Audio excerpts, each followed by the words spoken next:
Olá, tudo bem com você? Nós estamos meditando, lendo a Bíblia em ordem cronológica e estamos na carta aos Hebreus, capítulo 6. Se você gosta desse conteúdo, você tem sido ajudado por ele, beneficiado, então não deixe de dar o seu gosto e partilhar esse vídeo com mais pessoas. Bom, como sempre, nós começamos orando e pedindo a Deus para que Ele nos ilumine. Vamos fazer isso agora? Você faz sua oração aí, eu faço a minha, nós unimos a fé. Vamos lá? Senhor Deus, nós unimos a fé, eu e essa pessoa, pedindo a Ti que fale conosco, que a Tua palavra é luz que ilumina o nosso entendimento. Fale conosco para que possamos saber o que temos que fazer. Meu Deus, eu peço que o Teu Espírito Santo venha abençoar a essa pessoa em tudo que ela fizer, em tudo que ela precisa, seja ela atendida também. Em nome de Jesus. Amém. Hebreus capítulo 6, versículo 1. Por isso, deixando os rudimentos da doutrina de Cristo, prossigamos até a perfeição, não lançando de novo o fundamento do arrependimento de obras mortas e de fé em Deus, e da doutrina dos batismos e da imposição das mãos e da ressurreição dos mortos e do juízo eterno. O comentário diz assim: prossigamos até a perfeição. Desde o momento em que a fé nos é apresentada, devemos progredir e nos aperfeiçoar na prática da palavra de Deus. Deixar de buscar o crescimento espiritual por meio da intimidade e do conhecimento contínuo do Senhor Jesus é como começar a construção de um edifício e deixá-lo inacabado. Uma obra sem conclusão, além de se deteriorar rapidamente, deixa de cumprir a finalidade para a qual foi idealizada. O Espírito Santo está pronto a nos conduzir cada dia a um nível maior de confiança, fidelidade e perseverança, para que possamos tomar posse da vida eterna no porvir. Por isso, ninguém deve se acomodar, mas desejar alcançar os mais altos padrões divinos, mantendo dedicação diária à vida espiritual, exercitando a fé genuína e rompendo com tudo o que impede a comunhão com Deus. Então ele falou três coisas importantes, Deixando os rudimentos, prossigamos até a perfeição e lançando de novo o fundamento, não lançando de novo o fundamento, Qual o fundamento principal que nós estamos alicerçados? Em Cristo, em Jesus, na sua morte e ressurreição, e que nós hoje aguardamos a sua segunda volta. Então, essa é a doutrina. Então, esse deve ser o nosso alvo. Por isso que tudo que está, Jesus Cristo, mas você tem que fazer mais isso, mais aquilo, é bobagem. Jesus é a salvação. Ele é a resposta que nós precisamos. Então, quando você vai até o Senhor Jesus, você alcança a salvação da sua alma. Ele é o principal. No 3, e isto faremos se Deus o permitir, porque é impossível que os que já uma vez foram iluminados e provaram o dom celestial e se tornaram participantes do Espírito Santo e provaram a boa palavra de Deus e os poderes do século futuro e recaíram, seja outra vez renovados para o arrependimento, pois assim quanto a eles, de novo crucificaram o Filho de Deus e os expõem ao vitupério. O comentário diz recaíram. A epístola aos Hebreus contém apelos fortes contra a apostasia, pois os dias em que ela foi escrita foram marcados por deserção ao Evangelho. Judeus que haviam sido iluminados e provaram o dom celestial e se tornaram participantes do Espírito Santo e provaram a boa palavra de Deus e os poderes dos séculos futuros, caíram na fé, ou seja, pessoas que haviam recebido todo o suprimento espiritual necessário para permanecerem firmes até o fim, abandonaram a fé no Filho de Deus. Para voltarem a se congregar nas sinagogas, esses judeus aceitavam a ordem de renegar publicamente a fé no Senhor Jesus. Eles faziam isso por meio de atitudes absurdas, como afirmar que o Salvador era um impostor e não o Messias, e que o seu sangue não possuía nenhum poder para expiação, e sim os sacrifícios mosaicos. Vivemos dias intensos de apostasia. Pois, embora milhares de pessoas se convertam diariamente ao Senhor Jesus, outras milhares o abandonam e voltam às práticas pecaminosas da sua velha natureza. Aqueles que não querem fracassar na sua jornada cristã precisam ser vigilantes e radicais quanto à proteção da sua vida espiritual. Afinal, todos correm o risco de esmorecer. Desconsiderar esse fato é o mesmo que ignorar que anjos de Deus, reis, profetas e até mesmo o apóstolo Judas caíram e, consequentemente, se perderam na eternidade. Esses 3 versículos, do 4 ao 6, que nós lemos agora o comentário, ele fala de uma pessoa que viveu a fé, experimentou os dons celestiais, a palavra de Deus, mas caíram na fé. Eles foram iluminados, mas deixaram de ser iluminados. Quantas pessoas elas se afastaram? Quando ela lê isso aqui, por vezes, ela pensa assim, então para mim não tem mais jeito? Tem. Muitas pessoas tiveram não um real encontro com Deus, mas uma experiência com o poder de Deus, Sentiram-se muito alegres, felizes, mas na hora que veio as lutas, ela não suportou. É como, por exemplo, o vaso, Você pega a argila e você forma o vaso. Muito bem, ele está ali bonito, E você leva ele ao forno. O forno é como se fosse a provação. Naquela hora, se a argila não foi bem constituída ou alguma questão no vaso na hora da modelagem, ele não saiu bem, ele racha, Ele estoura. Então, é preciso se desfazer dele. Então, é isso. O fogo, às vezes, a pessoa ela foi muito emotiva, ela se sentiu feliz naquela hora, naquela busca, ela chorou e ela pensou que isso foi um encontro dela com Deus. E aí vem a prova, vem as tentações e ela não cede, porque ela não nasceu de Deus ainda, natural. Quando a pessoa nasce de Deus, de fato e de verdade, ela teve um encontro com o Senhor Jesus, pode vir o que vier, ela não sai, ela não nega, ela não sai, ela não perde. E eu acredito que foi isso que aconteceu com eles. Eles vieram para a fé pensando uma coisa, mas no final não era. E há um pecado em que a pessoa literalmente não se converte mais, que é quando a pessoa peca contra o Espírito Santo. Que pecado é esse? Quando ela atribui algum milagre, a libertação de uma pessoa, ao poder do diabo. Ela diz, não foi Deus, foi Satanás. Então, ela blasfemou contra Deus. Foi o que os fariseus fizeram quando viram Jesus expulsando um demônio. E eu quero ler agora os comentários dos versículos. Agora o comentário do 4, que diz assim, porque é impossível que os que já uma vez foram iluminados, e provaram o dom celestial e se tornaram participantes do Espírito Santo. O bispo escreve assim, impossível. As muitas interpretações equivocadas desse versículo têm provado desânimo e tristeza em muitos que estão caídos na fé, enganados pela ideia de que não podem mais ser restaurados na sua comunhão com Deus. Eles se afastam cada vez mais e se tornam fracos espiritualmente. Com isso, comprometem o seu futuro eterno.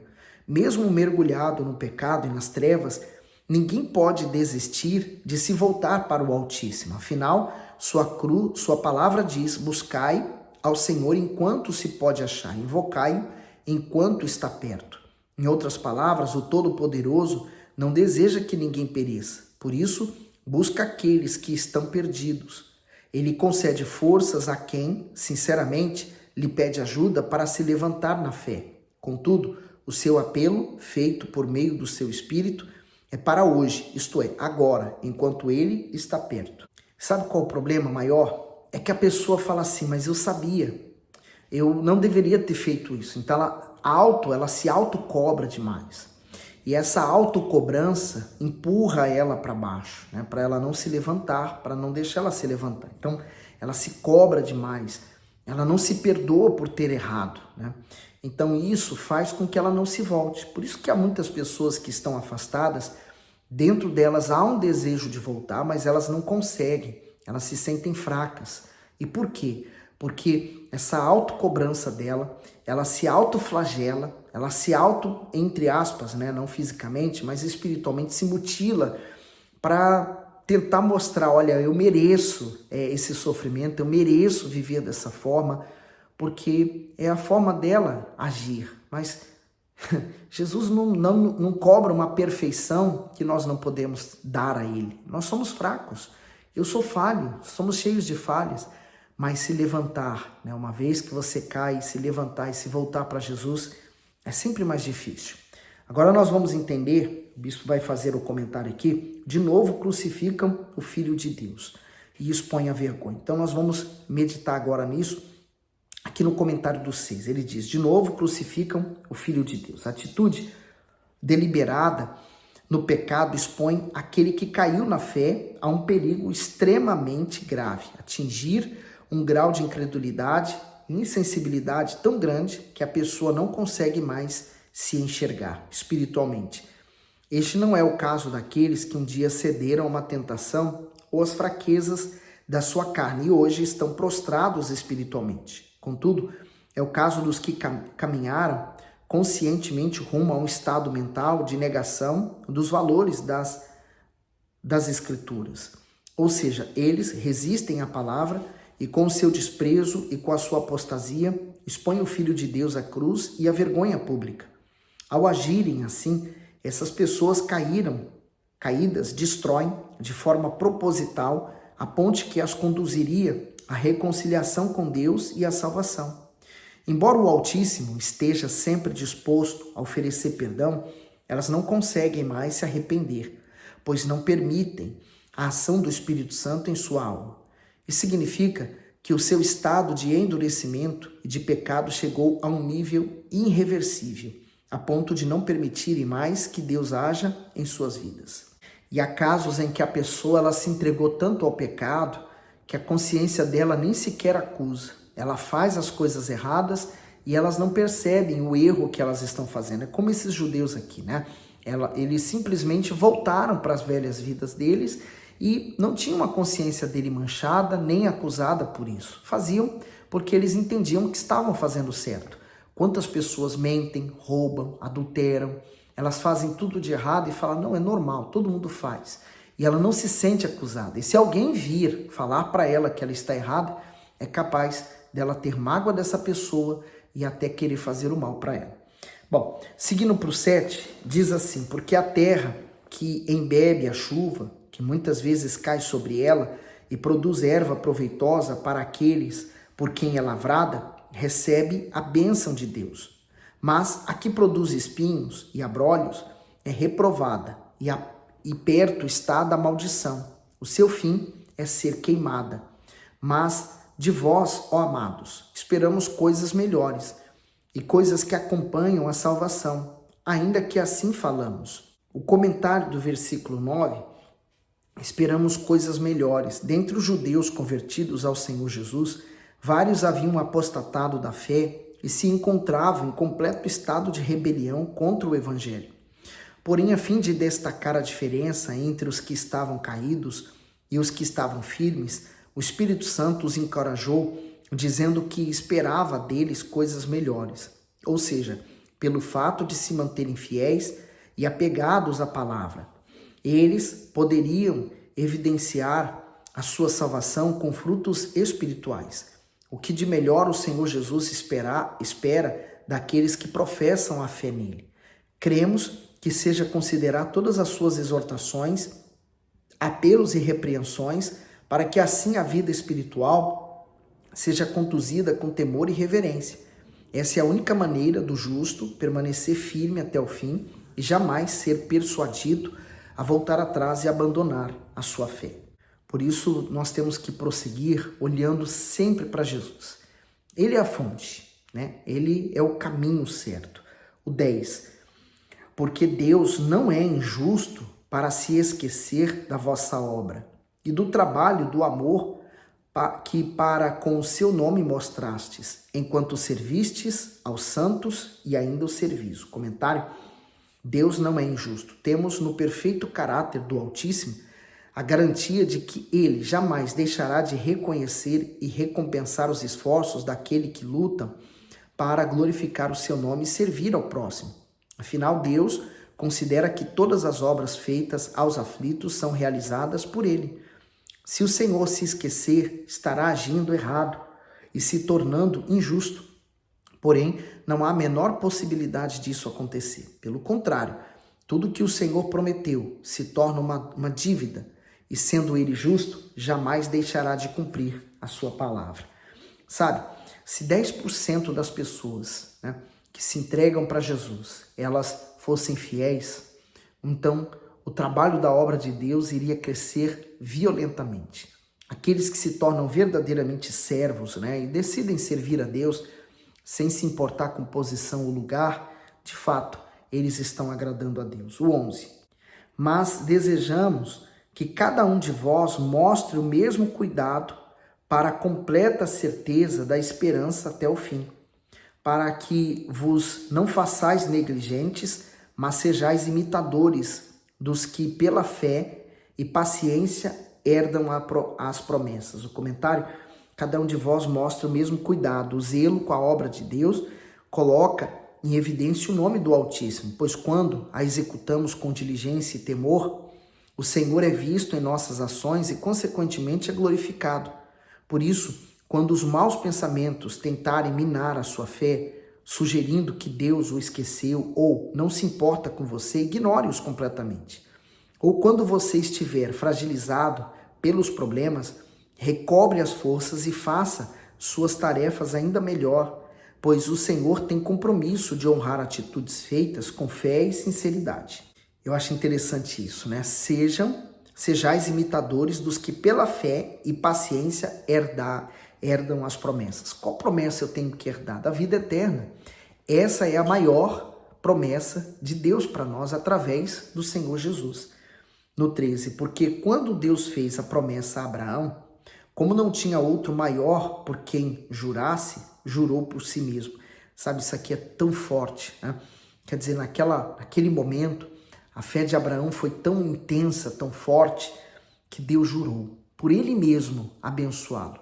E por isso que quando nós nos convertemos, nascemos de novo e recebemos um novo nascimento, um novo nome, né? Somos filhos do Altíssimo, também nos tornamos herdeiros juntamente com Abraão, das mesmas promessas. 14, dizendo: certamente abençoado te abençoarei, e multiplicando te multiplicarei. E assim, esperando com paciência, alcançou a promessa, porque os homens certamente juram por alguém superior a eles, e o juramento para a confirmação é, para eles, o fim de toda contenda. O comentário: jurou por si mesmo, a fim de mostrar a fidelidade absoluta do Altíssimo. Esses versículos lembram o episódio em que Abraão esteve prestes a oferecer seu filho Isaque em holocausto.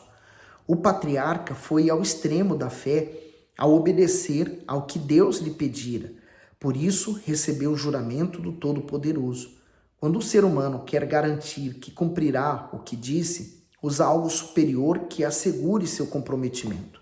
Porém, Deus não tem ninguém superior a si mesmo. Por isso, para provar que cumpriria a sua palavra, jurou por ele próprio. Fiéis de todos os tempos podem tomar esta afirmação solene para si e crer que todas as boas palavras do Senhor também se cumprirão a seu tempo em sua vida. E é verdade, Abraão ele alcançou a promessa do filho, mas sobretudo da vida eterna. Por isso que a Bíblia nos fala sobre ele, que ele andou nessa terra como peregrino. Significa dizer que ele não se agarrou às coisas desse mundo, né? Ele sabia que isso tudo que nós temos é temporário, mas o principal é a salvação. No 17, por isso, querendo Deus mostrar mais abundantemente a imutabilidade do seu conselho aos herdeiros da promessa, se interpôs com juramento, para que por duas coisas imutáveis, nas quais é impossível que Deus minta, tenhamos a firme consolação, nós, os que pomos o nosso refúgio em reter a esperança proposta. Então, para Deus é impossível ele mentir. E segunda coisa, né? Que pomos o nosso refúgio em reter a esperança proposta. Qual é a minha esperança? É no que o Senhor Jesus disse, que no último dia ele me ressuscitaria. E essa é a minha maior esperança. Quando eu fechar os olhos, eu vou enfrentar apenas uma morte. Eu creio nisso. A morte desse corpo. Quando eu fechar os olhos para este mundo e quando eu abrir novamente, eu vou estar no seio de Abraão. No 19, o qual temos como âncora da alma, segura e firme e que penetra até o interior do véu, onde Jesus, nosso precursor, entrou por nós, feito eternamente sumo sacerdote, segundo a ordem de Melquisedeque. O comentário: a âncora é uma peça extremamente pesada que, lançada à água, impede que a embarcação se mova. Assim mesmo, em meio a ventos fortes e a tempestades, quando ancorado, o navio fica firme e seguro, do mesmo modo que as ondas se arremessam contra o navio que corre o perigo de naufragar. O diabo prepara suas armadilhas para tentar tragar a nossa alma para o inferno. O Senhor Jesus é simbolicamente a âncora da alma daqueles que nele confiam. Manter-se apegado ao Filho de Deus deixa a nossa alma em completa segurança. Eu acho esse versículo da âncora tão forte, para mim né? Porque eu lembro das embarcações e quando elas querem atracar, elas lançam a âncora, né? Para que ela se agarre a alguma rocha lá embaixo do mar, então a embarcação vai ficar parada, firme. E ele fala, né, que ao qual temos como âncora da alma, né? A minha alma também precisa ser parada, né? Ancorada, segura e firme, que penetra até o interior do véu. Lembra que no tabernáculo existia 3 lugares, né? O átrio, que era onde estava o altar do sacrifício, a bacia com água para lavar as mãos, e aonde se apresentavam os animais para o sacrifício. Depois, entrando para o tabernáculo, havia o lugar ali, o santo lugar, onde tinha o candelabro, ficava aceso as lâmpadas, 7 lâmpadas, havia o altar do incenso, e a mesa da proposição, onde se colocavam os pães das 12 tribos. E passando o véu, então estava a Arca da Aliança, a presença de Deus. Então, não era permitido o homem entrar lá às vezes que ele quisesse, né? Apenas o sumo sacerdote podia entrar uma vez ao ano. Agora, com o rompimento, o rasgar do véu, todos nós podemos entrar na presença de Deus. Mas não apenas entrar e sair como fazia o sumo sacerdote. Ele entrava e ele saía. Mas agora nós lançamos uma âncora para dentro do véu, onde nós permanecemos imóveis, permanecemos na presença de Deus constantemente. Por isso que, para nos mantermos na presença de Deus, fazemos o que o apóstolo nos ensinou: orar constantemente, né? Não apenas verbalmente, mas na mente, no coração, em todo instante nós podemos estar em oração. Que Deus o abençoe e até o próximo vídeo.